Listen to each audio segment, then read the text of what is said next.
We just want to talk about what we learned from Psalm 77 today, and hopefully it'll lift your spirit like it has ours.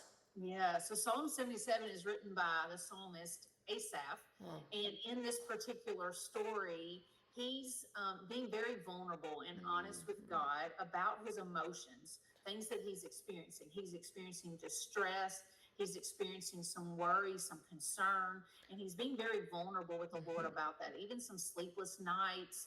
And just feeling bombarded by these emotions. And so initially he tries to, after he expresses these emotions, he then tries to remember God's faithfulness and even ask God questions. Where are you? Are you going to forget me forever? Uh-huh. And then he keeps trying to remember and recount God's faithfulness and his wonderful deeds.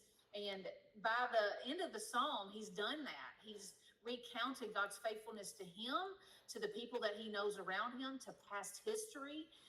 And then at the very end, we see a glimpse of hope for him. Yeah. I also saw that as well, Lise. That's something that kind of really stood out is this pursuit to remember God's goodness despite what he's feeling, despite what he's experiencing, but to recall who he knows God to be. And so I find that by the end of this passage, he has, because he's remembered, restored his hope.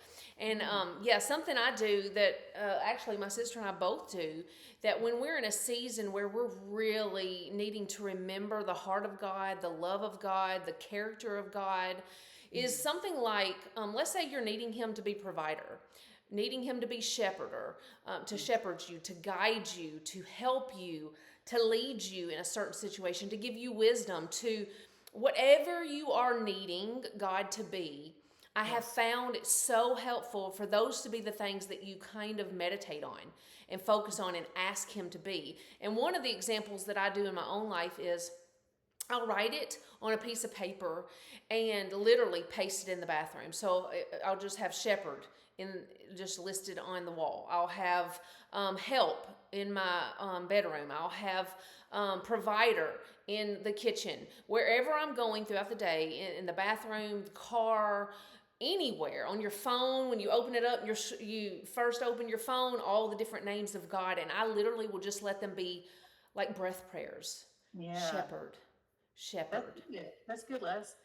And we just want to encourage you guys today to be honest with the Lord, be vulnerable with Yes. Him, talk with Him about what you're going through. You know, verse 19 gives us hope. The psalmist is saying, you know, we went through the sea, we went through the path, but your footprints were unseen.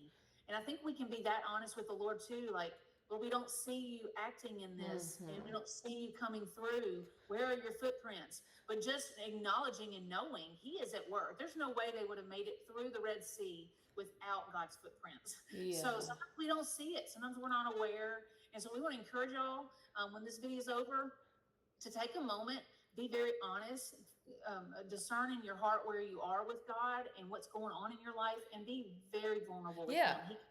He And can handle it. yeah, and even like not just remembering who God has been in your past over the last years that you've known him, but even recalling biblical stories of who God's been and how he's proved himself faithful over time. And I really think your heart will be encouraged today as you remember who he is.